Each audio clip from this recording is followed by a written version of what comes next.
Hello! ఇదొచ్చేసి part 3 vlog.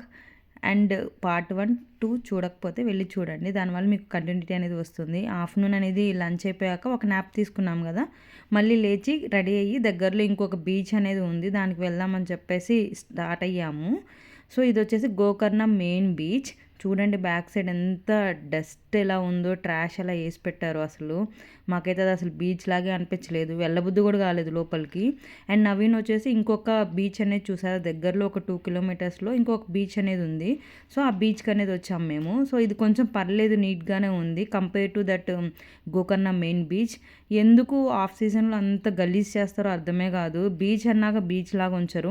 ఆ trash అన్నీ కూడా క్లీన్ చేసేస్తుంటే చాలా బాగుండేది. అసలు మెయింటైన్ చేయలేదు వాళ్ళైతే. ఈ బీచ్ కొంచెం బాగానే ఉంది. అండ్ మేము కరెక్ట్‌గా సన్సెట్ టైంకి వెళ్ళాము. అండ్ ఫొటోస్ అయితే సూపర్ అంటే సూపర్ వచ్చినాయి. ఇన్‌స్టాగ్రామ్‌లో ఆల్రెడీ పోస్ట్ చేశాను. అంతకన్నా ఏం కావాలి చెప్పండి. ఫొటోస్ బాగా వస్తే అదే కదా మనకి ఫుల్ హ్యాపీ. నాకైతే ఫుల్ హ్యాపీ ఉన్నాను. ఆ రోజంతా ఫుల్ బాగా వచ్చినాయి ఫొటోస్ అవన్నీ కూడా. ఫస్ట్ నేను ఫొటోస్ దిగాకే నెక్స్ట్ ఎంజాయ్ చేస్తాను. దెన్ మీరు ఎలా చేస్తారు? మీరు ఫస్ట్ ఫొటోస్ దిగి నేచర్‌ని ఎంజాయ్ చేస్తారా? లేకపోతే ఎంజాయ్ చేశాక లాస్ట్‌లో ఫొటోస్ దిగుతారా అనేది నాకు కామెంట్ బాక్స్‌లో కామెంట్ చేయండి. ఏ కేటగిరీ మీరు? సో, నేనైతే ఫస్ట్ కేటగిరీ. ఫస్ట్ ఫొటోస్ దిగుతాను. ఎందుకంటే మళ్ళీ మనం రెడీ అయ్యి వచ్చింది అవంతా కూడా పోతది కాబట్టి. సో, నేను ఫస్ట్ ఫొటోస్ దిగాక దెన్ ఎంజాయ్ చేస్తాను. ఫుల్ ఎంజాయ్ చేసాం ఆ రోజు వచ్చేసి వాటర్‌లో.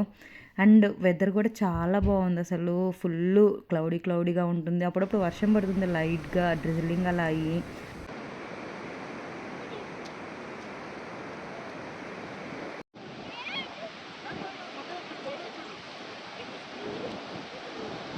అంతా అయిపోయి రిసార్ట్‌కి వచ్చే ముందు ఇలా నేమ్స్ అనేది రాసాను. నేనైతే కంపల్సరీ రాస్తాను. మీకు కూడా ఆ హ్యాబిట్ ఉందా? బీచ్‌కి వెళ్ళినప్పుడు రిసార్ట్‌కి వచ్చేసి ఫ్రెష్ అయిపోయి డిన్నర్ అనేది కంప్లీట్ చేశాను. That's all for this video. Day 1 in Gokarna అలా అయిపోయింది.